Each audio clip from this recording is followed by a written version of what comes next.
Welcome back to the Heights Reserve in Mooroolbark. I tell you what, Ben Warren Smith is deaf. The volume that just came through then. Alas, we'll move on. A handy lead at the moment. You'd think it's all going to be one-way traffic. Mooroolbark a lot to do in this final term before we get to that, though. I've just got a text through from Paul Sanatsides. 10 goals now for Nathan Thompson. When we left before the break, he had 7. He's now got double figures. Very comfortable lead in favour of the Doncaster Football Club in their 1,000th game in the Eastern Football League. But I tell you what, Andy, it's like Ben said, during that term, it was all one-way traffic sort of for the first half. Bayswater set up their lead, but Mooroolbark just seemed to be there. They're just not close enough in this encounter at the moment. Yeah, Mooroolbark certainly had their moments. You get the feeling that every time they would manage to put a goal on the board, Bayswater would have an answer. And it was defensive errors in their back half for Mooroolbark that really cost them out. Coach killers. Maris Harvey just must be wondering, what is going on out there in my defence?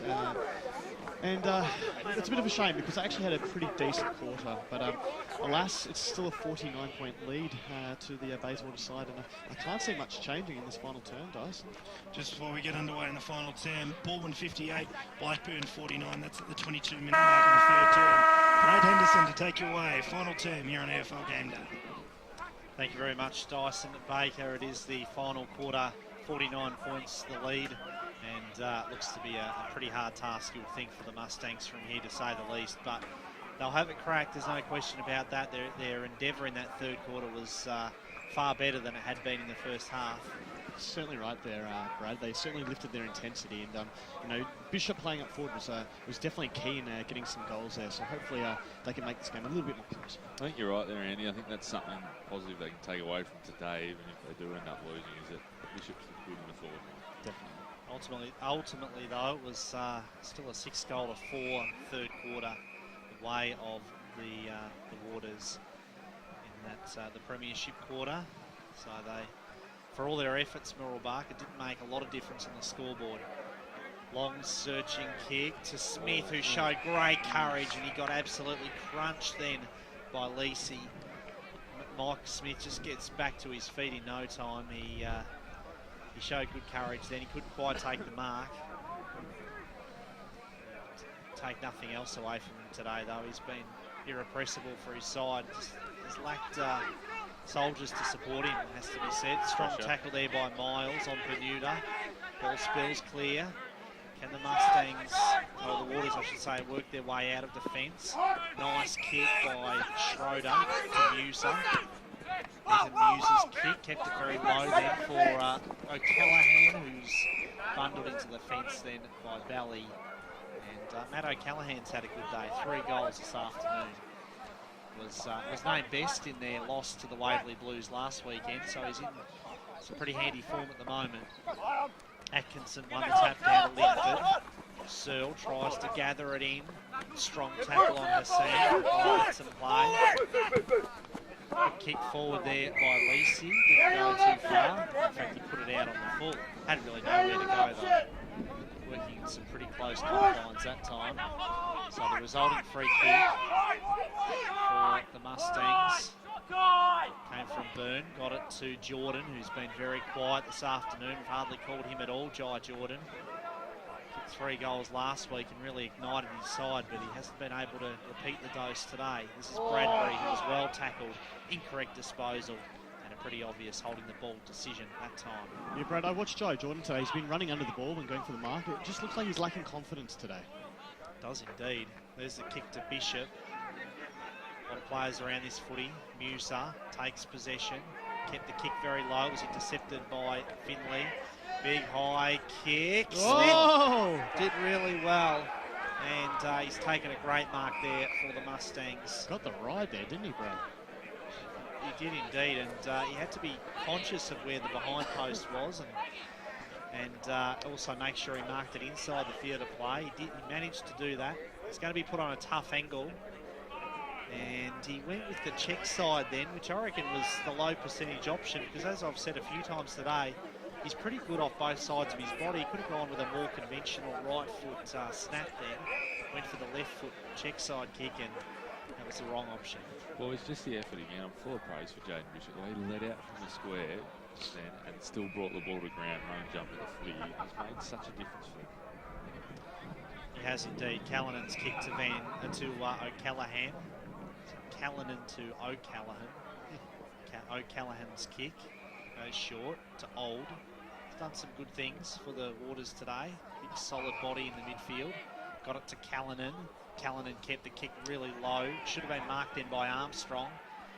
McInerney around the corner, and his kick this time was ill-directed and was marked safely then by Atkinson, who's struggled today at times. Atkinson's kick, he got it to Finley, off to Linford.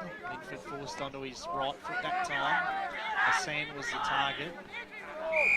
Managed to force a boundary try. Just quickly on Hassan, would you believe he's 17? He's got a nice body shape about him already. He's going to be a good footballer. He doesn't really look 17 in the face either, AKR. He looks much older than that. Searle got it out. Lisi, there's a free kick though. It will go to, it's going to come back to Searle. Just getting back to that original play, so many times Mooroolbark in the defence have looked up and no one's been running, no one's been leading for them, and Finlay ended up taking that mark, but so many times it could have been a lot worse than that. Searle's handball to Leach, who didn't know what was around him, and Hassan's got the free kick there for Mooroolbark. Advantage was paid. Linford got it to Smith. Smith tumbles the kick forward to full forward. Jordan does well. Bishop it was, sorry. Bishop's kick bounces through, but only for a minor score. And that was good footy from the Mustangs, starting with the free kick. They got it forward quickly. Just a little bit messy though as they rushed the ball forward, and it resulted in a minor score. 103 plays, 56 in the Bendigo Bank scoreboard. Mitcham lead Baronia by 11 points at three-quarter time. A 6-goal lead to Heathlon, as you would have already heard, at three-quarter time, which is a fantastic effort over Park Orchards, going for 2 in a row as the mark's been taken by Jackie Callanan, I should say, not Callahan. It's certainly a difference. Drives the ball up towards the wing position over the boundary line and out of bounds. More scores coming through. Sylvan have a 15-point lead in the last quarter against the Whitehorse Pioneers, which is good stuff by then. Roval lead South Croydon by almost 6 goals, so they're going along nicely. The Hawks are ahead of the big radio game next week against the Vermont Football Club. We're certainly looking forward to that one as the ball's back into play now. What can Bayswater do out of this stoppage of play? It comes out towards Cam Linford, little look away handball, that was okay. The ball drives inside forward 50 now for the Mustangs, but standing in position A was Cam McLeod. And he takes off. He has 1 bounce, make that 2. He'll go on the left boot, drive the ball out wide. He kicks the ball out to space. That was good play, and it set up really nicely there for Metin Musa. 1 bounce over the top. Probably didn't need to bounce it then, put his teammate under a fair bit of pressure there in Dyke, but he'll get it back to Musa, who created his own space once again. Backwards to go forwards. The kick was smothered there by McLeod, and over the boundary line it goes for another boundary throw in. Vermont lead by 28 points over the Knox Football Club. Doncaster East doing it quite comfortably, almost 98 points they lead at the moment over the Scoresby Football Club in another Division 2 game. Ball comes down, Linford got a little handball out, that was okay. Here's Havane, and little handball elsewhere. Backwards to go forwards, Sutherland in the middle of the ground now. They link up. Here's Armstrong on the left boot. He was cute. Got the kicker over to Clavon. Switches the ball out wide, back towards the Linford direction. It needs to sit up well for him. He played it to his own advantage. He might try and keep it in. It was on his right side, and he trickles the ball over the boundary line and out of bounds. Other scores coming through. It is the Noble Park Football Club doing it extremely easy over North Ringwood. 12-11 plays 3-4. You know, those Noble Park supporters were looking forward to the Crombie Burger today. That's good play there by Cam Linford. He gets boot to ball, but he pushes it through for 1 behind Mooroolbark's 9th of the afternoon on the Bendigo Bank scoreboard. They are 8-8-57, trailing Bayswater 16-7, 103. We've gone 8 minutes here in the final term. Mulgrave are playing the Wanturna South Football Club today, and the Lions lead by 11 points at the final change, which is fantastic. The Doncaster Football Club in game 1000, they are leading by 145 points. I tell you what, they'll be cheering every single goal through. It's It'll be interesting to see what type of condition Luke Dogger Curtis is in at this stage of the game as well, because he'll be absolutely loving it. Ferntree Gully trailing Nunawading by 11 points in the final quarter. So a great game happening out there in Division 4 football. Enjoying the scores coming through at Footy EFL. Keep us up to date on Twitter as a ball paddled towards the boundary line by Miles, and it goes over. She goes. Baldwin 66. They lead Blackburn 49. So a handy little lead there by Baldwin. It's a low-scoring affair out there, but local rivalry. Good game. Umpire brings the ball back in. Atkinson in the ruck. Knocked down. Bayswater get the clearance up towards the wing position over the top of all players' heads. The first player to be out there going after it is Byrne. Armstrong came in, sees the ball over the boundary line and out of bounds. So 46 points, the lead for Bayswater. Start having a bit of a think about your votes for this afternoon. There's still a bit of time to go, of course, but not the easiest game to cast votes in today. I figure most of them will go the way of the Waters, because they've dominated this game. But Mike Smith for Mooroolbark might maybe sneak in there for one or two. Boundary throw in, outer side of Heights Reserve, where Atkinson and Big Reece Scooth, not sure how to pronounce that one, but he's won the tap down. It's intended there for Lisi. Right on the scene, tosses it up once more. Atkinson won the tap beautifully down. That was nice work. Good kick from Cutting up towards Brumby. Schroeder, long searching kick. And didn't really have a lot to go to. Galvin was the target, but the boundary line comes into play once more. So 46 points, the deficit still. Pretty quiet out here at Heights Reserve, as you can imagine at the moment. This is Van Ruin. Van Ruin's kick to Searle, and Ben Searle safely takes the mark. Go back and line up for his second goal of the day. Certainly the player that's in the lead for the Pancake Parlour play of the day for that magnificent goal in the last turn. Is that a good day? Yeah, his one goal certainly was one to remember. Bang! Again, he's a bit sore as he kicks the ball. He limps away, but he's done well. He's kicked his second goal. 2 on the board for Ben Searle. And Bayswater kicked their 17th of the day. 17 goals, 7, leading Mooroolbark 8 goals, 9. And we said throughout last year they needed to find a way to get some goal kickers into to Bayswater Oval. Well, they've managed to kick a pretty big score today. There's still plenty of time left, only 11 and a half minutes gone in the final quarter. He's helped us with the sign there, BWS, as well. He's just taken one of them down there. He's helped you out, mate, because that's your end. I'll help you out, Aaron. Ball back in the middle of the ground. Bally copped one for his troubles. 2 players hit the deck. The ball goes forward now for the Mooroolbark Football Club. Who's going to have the numbers? It's Bayswater to be able to trickle the ball over the boundary line and out of bounds. Still plays down in the middle of the ground. We will have a stoppage of play. Umpire Aaron Bailey just announcing that we need to have a bit of a break here. So certainly it might have been even a clash of heads that's happened there. Eyes only for the football. Looks like it's James Bally for Mooroolbark. Yeah, it's definitely Bally. Maybe they're standing up. That's a good sign. Might even be Searle for the Bayswater Football Club. Yeah, Been in the wars. So we're just waiting for play to restart here, hoping that all players are okay. Yeah, it's Searle, guys. I could tell by the hairstyle. Kicked his second goal only moments ago. He's making his way to his feet, which is a good thing to see. He'll be helped from the ground. A bit groggy.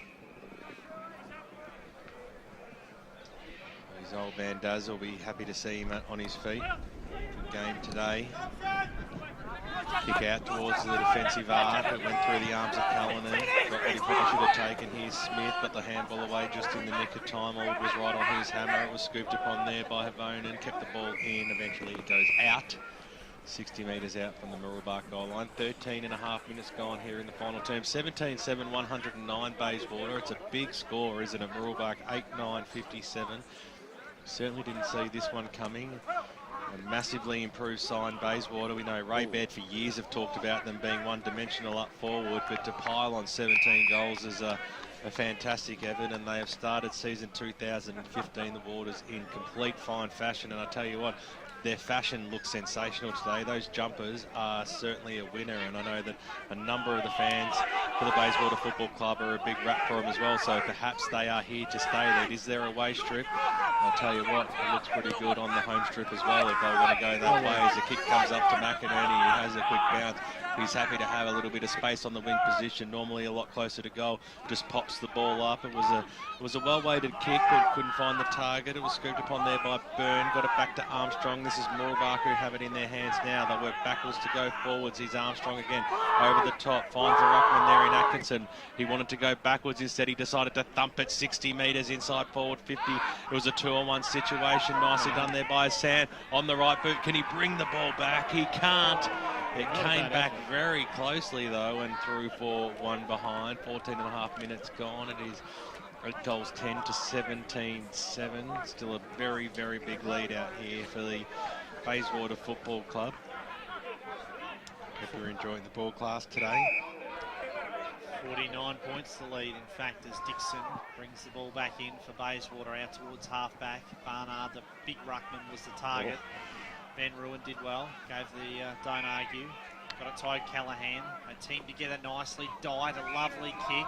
Here they go. Forward to Galvin, racing into an open goal. Handball was a bit untidy to McInerney, but it shouldn't matter. They'll kick the goal easy as you like at the finish there. And it was Callahan once again who got on the end of that one. Kicks his first of the day. That's a surprise. Yeah, he's worked hard today. He's really been that link between midfield and the forward line. And if any player on the ground deserved one, you'd have to say it would be Jack Callahan. Yeah, fair call. So the 9 different goal kickers as well, guys. Shared it around nicely. 11-point lead to Mitcham over Boronia in Division 3 football. A very accurate Boronia today, keeping themselves in the game. 7-13 Mitcham, 20 scoring shots to 9. Boronia 7 goals 2. Josh Dorr is out at the Mulgrave game. The Donny East game, and they're up by over 100 points. So doing it quite easy out there at Zerby's. Galvin now across the half-back line, gets a little handball out to Bradbury for Bayswater, scoots it out wide. That was a good kick too. Fando Callan gets the old 1-2 on the right boot now up towards the half-forward line. It was a scrambly looking kick, looking for Van Ruin. Handball came in from Armstrong, who's such a serviceable player week in, week out for the Mooroolbark Football Club. Love the way he goes about his business, Brad. Sorry, I heard everything you said except who you were talking about. Armstrong there, mate. Yeah, no, I agree with that. I knew you would. That's why I segued. The kick from that very man found Atkinson. And now to be Mooroolbark to drive the ball up towards the wing position. The target there was Miles. He got out-muscled in the situation. Now it'll be Bayswater through the middle of the ground. Use a little handball over the top. That was okay. Here's Lacey. Drives the ball up towards the half-forward line. Van Ruin was there. It was kicked away from him, almost in danger. Skewy handball there by Ald. Went out wide, but it was picked up by Havone. And on the left boot, drives the ball out towards the wing position. First player to meet it there will be Finlay, I should say. Little scrambly kick. It was his opposite. He gained a valuable 20 metres or so, but that's not what he was after, but he'll get another chance at it here. Handball backwards, scooped upon there though by McLeod for Bayswater. Intercepted once again. Here's Linford. Handball over the top. There's a bit of Slattery on the right boot. He weighed up his options and kicked it up towards the half-forward line. A punch was as good as a handball there, or a kick as Galvin came through. That was driving through. There was Joel. Got the handball away. Here's McLeod on the left boot, one way then the other. Switches it up nicely there for Musa, and here they go. Musa, he'll cross the 50. He might kick a goal here, Musa. That is a beautiful kick off the boot, and that has gone almost through. Oh, it got me excited. Grazed the pine on its way through, and through for one behind. It was as excited as I nearly got for the whole afternoon, Brad Henderson. But through for one behind as Armstrong brings the ball back in after playing it to himself. Well, it deserved a goal. There's no question about that. And for most of the journey, it certainly looked like being a goal. McInerney wasn't too happy, by the way. didn't get the kick to him. He did the right thing then anyway, Musa. Just was unlucky. There's Yeah, the no. kick from wing position. Looks for Cutting, finds him. James Cutting started the game really well, but he's been pretty quiet since that first turn. Wheels around now. Kick was intended for Hassan. Couldn't take the mark. He's spirited though, isn't he? Wins the footy this time. Got it out to Slattery. And the umpire right on the scene to call it up. He won't die wondering, Matt Hassan. He certainly has a cracky and he puts his body on the line. Mulgrave leading Wantirna South by 8 points deep into the final term. What a good game that is out there. Division 2 football. Perhaps we should have had it out there today. No one expected that, I suppose, but they always have good games, those two sides, against each other. No, we're calling Mulgrave and Doncaster in a couple of weeks for those of you out there that are wondering why, for the Beyond Blue clash. Boundary throw in. Leach takes possession, shoots out a handball to Bradbury, off a step, hoists the kick up high to half-back, and that's a lovely mark by Callanan. He did really well there against Jackson, judged it nicely, and took it falling down. O'Callaghan got it off to Auld. Nice kick by Troy Auld, finds McInerney on his own. McInerney wheels around now. Great kick to the top of the square. Wow. How good was that? But Hanley dropped the mark he should have held. Has a bit of doesn't matter. composure. Wheels around. He made it hard for himself, but in the end he's kicked the goal nevertheless. And Ryan Hanley has his first of the day. And the Waters, they just continue to stretch the lead here in the last quarter. How about that pitching wedge by Wayne and McInerney? Just set it out in front and perfectly weighted to Ryan Hanley, who did his best to muck it up, but still had the composure, still had the poise to turn around and on the left foot, stop a pretty nice goal. 10th goal kicker for the Bayswater side today. 64-point margin out here, and the man who's almost kicked 64 points would be Dean Dogger-Limbach, who's put through his 10th for the Doncaster East Football Club today. So 38 goals for the season thus far. Very impressive stuff. Here's Linford, who's also an impressive player, out without the football. The umpire didn't see it, and he was screaming for why. But here's Leach. He doesn't care about that. He wants to drive the ball forward for the Bayswater Football Club, and it's sitting up nicely there for Callanan on the right boot. It was scrambly, but it might find the target. Armstrong was in there. Bayswater kicked the ball alive. Might be a free kick paid. Umpire said it was okay. Hands and knees picked up there by Jackson. Little handball over, and they'll get it out of that danger zone for however long we're unsure, as it knocks over the boundary line out about 65 metres out from goal. 21 minutes gone here in the final term. 122 plays 58. So it's a 64-point margin. It's as hefty as it gets. The big man Barnard, he wants to get right amongst the goals, and I think a goal might be on the board here for around the corner there, picked up there by O'Callaghan, who snaps around the body and misses to the right-hand side. So a minor score for him.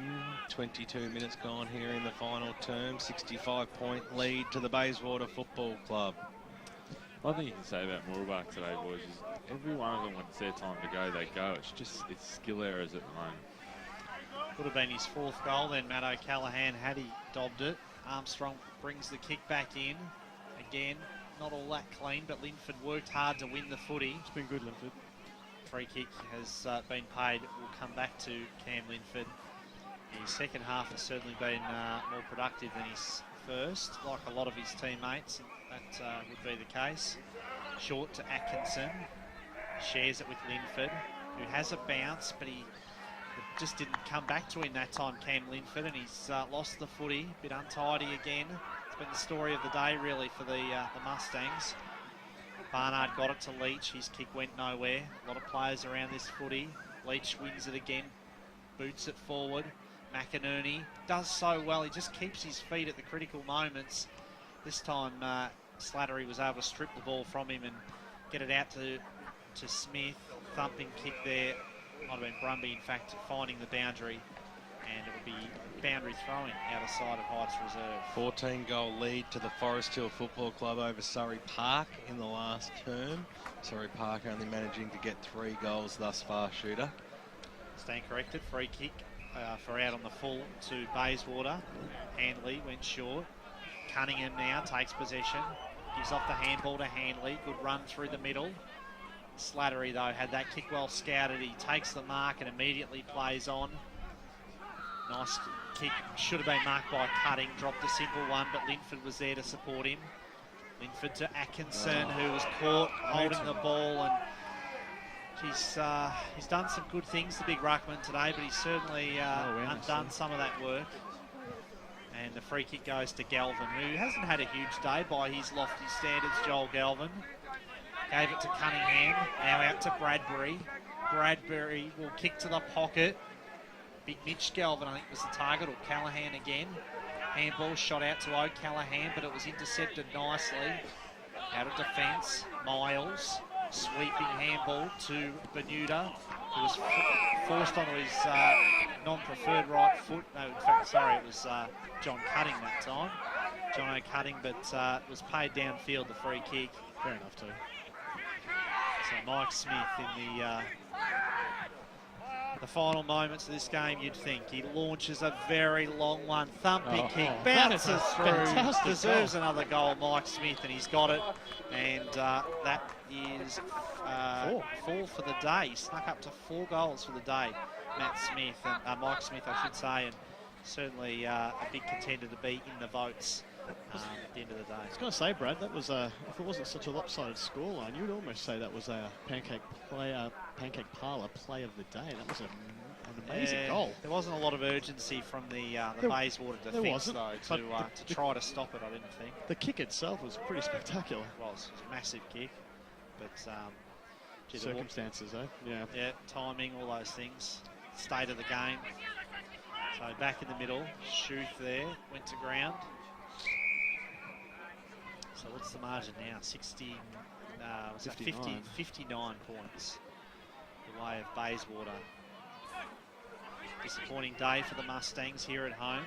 Home game for them, and the Radio Eastern match of the day. They haven't really come to play the way you'd hope. They've certainly got enough of the ball. Their entries inside forward 50 have really let them down, as well as their defensive turnovers, and that's why the score is so lopsided. Sutherland's handball over the top. Here he is again, Mike Smith. Can he get goal number 5? Gee, almost there, right to the line. He's unlucky to not get it. It was fisted through right on the goal line for Mike Smith, who has kicked 4 goals, 2 today. It's Dixon bringing the ball back in. Big Schuth was the target there, along with Barnard, the 2 ruckmen working together in tandem that time. Linford has had a big second half for the Mustangs, but his kick was well marked by Bradbury. So Jaden Bradbury for Bayswater. Nice kick, looking for Callanan. Callanan again, it is. Yes. Jack Callanan to McInerney. Bit of holding on there by Armstrong. And the free kick conceded by Luke Armstrong. McInerney's kicked 4. Can get his 5th here. 34-point win by the Heathmont Football Club to make it 2 in a row against the Park Orchard side today. Fantastic work, Jets. McInerney goes off the left foot. Not sure what he was trying to do then, because he's turned it over to Hervenen. It was an ambitious kick, to say the least. Slattery finds James Cutting. Cutting inboard to Brumby. Bit of run shown now by the Mustangs, but Slattery's handball was ill-directed. It was Lang there for Bayswater taking possession, but he was immediately wrapped up. So 58 points the margin, just shy of 10 goals at the moment. Schuth, I should say, won the tap down. Demetrio there against Hanley, but he couldn't take possession. We haven't got him to call Scotty too often today. McLeod's kick was a good one. Found Bradbury, who's been really lively, especially in this second half. And he's finishing full of running when a lot of the other players are feeling the pinch at the moment. McInerney takes the mark. Again, wheels onto his left foot. Nice kick for Mitch Galvin, but Bermuda was there to get the important spoil. Just waiting for some more scores to come through around the grounds, but I'll throw in a nice one. St Kilda are 5 points behind the Bulldogs with only a few minutes to play after trailing by 8 goals at half time, which is pretty big. But it's back to the local footy as the siren sounds, Brad. It does indeed. That is the final siren, and a very convincing win here for Bayswater this afternoon. 19 goals, 9, 123. They have defeated Mooroolbark 9-11-65. 58 points, the final margin in that last quarter. It was 1 goal, 5 for the Mustangs. Pretty wasteful they were in that final quarter. At the other end, Bayswater didn't do that much in the final term. 3 goals, 2 for them. But a convincing win. They get the 4 points, and they'll be back inside the top 4, I should think, at the end of this afternoon. Yeah, they certainly will, and it's a very big win by the Bayswater Football Club today, and certainly an impressive unit for us to come out and watch today. In other matches around, we expected the Croydon versus Waverley Blues game to be quite a close affair, but Croydon stamping and pounding their authority on Division 2 football with a monstrous win over the Waverley Blues, 23-16, 154. The Waverley Blues 7-3-45. So it's all happening. Certainly a few surprise results. We didn't expect this one to go probably the way that it did today, Brad, but Bayswater certainly went into this game as favourites, but we certainly thought we'd see a little bit more yelp out of the Mooroolbark side. Yes, they were missing Carl Peterson, but that's not a 10-goal difference having a forward up in the forward line. Bayswater had all the answers around the ground. Seemed to be quite a big big difference in skill level between the two sides, which I think was a surprising thing. I expected Bayswater to win, but I thought they'd have to really grind out the win. But as it turned out, they looked like a pretty good side this afternoon, whereas on the other side of the court, Mooroolbark, they certainly didn't look like a potential top 4 team based on today's game. Yeah, absolutely. There was a golf and skill difference, and for long periods of the game, Bayswater controlled it, and there's no surprise to see once they could control the game, they went up forward and they had the targets to kick to, and the targets up forward for the most part kicked the goals, and just a comprehensive win for the Bayswater Football Club. Brad, some of the goal kickers for this afternoon's action. Yep, sure thing, Dice. As I catch you off guard. No, that's fine. The goal kickers today, we'll start off with Bayswater, of course. It was Wayne McInerney kicking 4. Mitch Galvin kicked 3. Matt O'Callaghan also kicked 3 goals. Ben Searle and Sean Leach both kicked 2 goals each. So they were the multiples. And for Mooroolbark, Mike Smith played a great game, finished the day with 4 goals. Jaden Bishop kicked a couple, 2 goals for him. And James Cutting also kicked 2 goals pretty early in the piece. Both of those goals were for Mustangs. Yeah, like you said, comprehensive. I mean, you can use the word considerably. It was just, it didn't, we said during the third term, it didn't feel like Bayswater were as far ahead as they were. And I suppose that was sort of, just a case of Bayswater outscoring Mooroolbark by a couple of goals in each of the first couple of terms and then just slowly running away with the game late. But, this is a real statement from Bayswater, and we mentioned the next month, but this is something that they really needed to do ahead of what they've got in the next 4 weeks. But a bit of a confidence booster, I guess. Yeah, definitely a confidence booster, also a percentage booster as well, especially with both Doncaster teams winning, not even comfortably, absolutely smashing their opposition. So Doncaster up by 160 at last count. So it'll be interesting to see how percentage fares at the end of this round, but Bayswater, look, they can hold their heads very much high. They did everything they needed to do and more, and with the month ahead the way it is, they've given themselves a good platform to raise the bar and beat some probably more competent, more formidable opposition. Aaron? Got a final score from the East Ringwood Lilydale game today. East Ringwood have ran as 12-12, 84 to Lilydale 9-15, 69. So it's a big win for East Ringwood. Just got an update. I think Whitehorse have held on by a point over Sylvan. So after having a tumultuous second half last week, Whitehorse have managed to get the win. So fantastic from them. Just looking through. Fantastic fight back from Whitehorse to hold on by a point and win against Sylvan. So they've got a win. Norwood have won by 50 points. Lee Williams, your mate Aaron Keeperati kicking 4. Again, As we mentioned, Heathmont 10, 15, 75, leading, beat Park Orchards 5, 11, 41. We'll get Lockie to go through all these scores a little bit later on. But Donny East, 25, 12, 162 defeating Scoresby 8, 250. Limback kicked 10, which sets up an absolute... How good does this game now become? Doncaster East, Bayswater hosting Doncaster East out at Bayswater Oval next week. Absolute massive clash, and all eyes will be on that one. And look, it'll be a real barometer, a real test to see how